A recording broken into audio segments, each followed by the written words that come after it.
श्री गणेशाय नमः। जय श्री विष्णवे नमः। भाद्रपद माह में गणेश चतुर्थी से अनंत चतुर्दशी तक भगवान गणेश की पूजा भक्तों द्वारा की जाती है। अनंत चतुर्दशी के दिन श्री हरि की उपासना भी की जाती है। साथ ही इस दिन गणपति विसर्जन भी किया जाएगा। गणपति विसर्जन से पहले भगवान गणेश की पूजा की जाती है और इस बार का अनंत चतुर्दशी का त्योहार 17 सितंबर को बनाया जाएगा, जिसका व्रत हमारे सनातन धर्म में बहुत ही खास माना जाता है। अनंत चतुर्दशी को अनंत चौदस के नाम से भी जाना जाता है। इस दिन भगवान विष्णु की उपासना की जाती है, लेकिन इसी दिन गणेश जी का विसर्जन भी होता है। हिंदू पंचांग के अनुसार भाद्रपद माह के शुक्ल पक्ष की चतुर्दशी को ही अनंत चतुर्दशी का त्योहार मनाया जाता है, जो कि कल 17 सितंबर मंगलवार को मनाया जा रहा है। अनंत चतुर्दशी की पूजा के पश्चात इस दिन अनंत सूत्र बांधने की भी प्रथा है।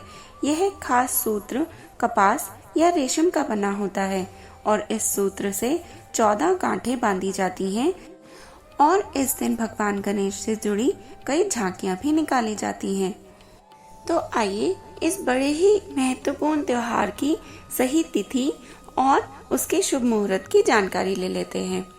अनंत चतुर्दशी तिथि का आरंभ हो रहा है 16 सितंबर को दोपहर 3:10 से लेकर और समापन 17 सितंबर को सुबह 11:44 पर होगा।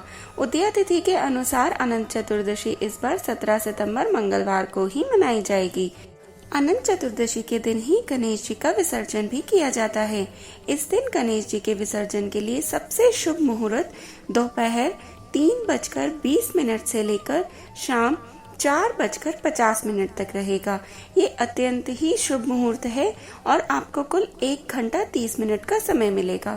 और विसर्जन से पहले का पूजन का शुभ मुहूर्त रहेगा सुबह 6 बजे से लेकर 11:40 तक। आइए जान लेते हैं अनंत चतुर्दशी के पूजन की विधि। इस दिन सुबह प्रातःकाल उठकर स्नान करें और साफ सुथरे वस्त्र धारण कर लें। पूजा स्थल को साफ करें और उसके बाद गंगा जल का छिड़काव कर लें। फिर पूजा स्थल पर भगवान विष्णु की प्रतिमा या चित्र स्थापित करें। भगवान विष्णु को अक्षत, फूल, धूप, दीप, नैवेद्य, इत्र, चंदन आदि चीजें अर्पित करें। इस दिन भगवान विष्णु की आरती करें और उनके विशेष मंत्रों का जाप अवश्य करें। अंत में भगवान विष्णु को अनंत सूत्र अर्पित करें। आइए अब सुन लेते हैं अनंत चतुर्दशी की कथा। एक बार महाराज युधिष्ठिर ने राजसूय यज्ञ किया और यज्ञ मंडप का निर्माण बहुत ही सुंदर व अद्भुत रूप से किया गया। उस मंडप में जल की जगह स्थल की जगह जल की भांति प्रतीत होता था। इससे दुर्योधन एक स्थल को देखकर जलकुंड में जा गिरे।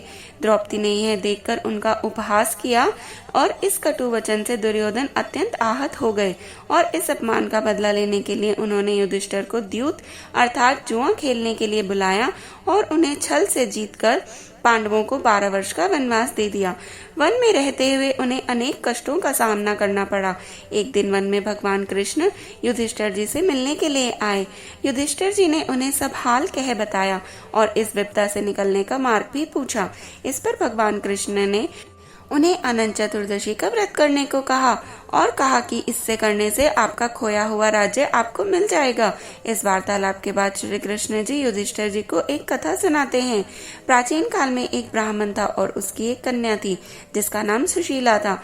जब वह कन्या बड़ी हुई तो ब्राह्मण ने उसका विवाह कौंडिन्य ऋषि से करा दिया। विवाह के पश्चात कौंडिन्य ऋषि अपने आश्रम की ओर चल दिए। रास्ते में रात हो गई, जिससे वह नदी के किनारे आराम करने लगे। सुशीला के पूछने पर उन्होंने अनंत व्रत का महत्व बताया। सुशीला ने वही व्रत का अनुष्ठान करके 14 गांठों वाला डोरा अपने हाथ में बांध लिया और अपने पति के पास आ गई। कौंडिन्य ऋषि ने सुशीला के हाथ में बंधे डोरे के बारे में पूछा तो सुशीला ने सारी बात बता दी। कौंडिन्य ऋषि सुशीला की बात से अप्रसन्न हो गए और हाथ में बंधे डोरे को भी आग में डाल दिया। इससे अनंत भगवान का अपमान हुआ, जिसके परिणाम स्वरूप कौंडिन्य ऋषि की सारी संपत्ति नष्ट हो गई। सुशीला ने इसका कारण डोर का आग में जलने बताया। पश्चाताप की अग्नि में जलते हुए ऋषि अनंत भगवान की खोज में वन की ओर चले गए। वे भटकते भटकते निराश होकर गिर पड़े और बेहोश हो गए। भगवान अनंत ने उन्हें दर्शन देते हुए कहा कि मेरे अपमान के कारण ही तुम्हारी ये दशा हुई और विपत्तियां आई, लेकिन तुम्हारे पश्चाताप से मैं अब बहुत ही प्रसन्न हूँ।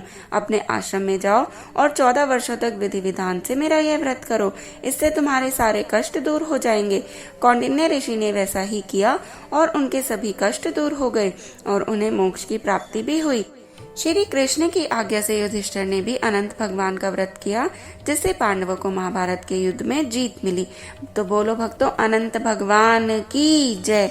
ऐसे ही और पुरानी कथाओं में जानकारी के लिए कृपया हमें सब्सक्राइब करें, एक लाइक अवश्य करें, वे हमारे चैनल को अधिक शेयर करें और कमेंट में जरूर से जरूर लिख कर जाएं हर हर महादेव।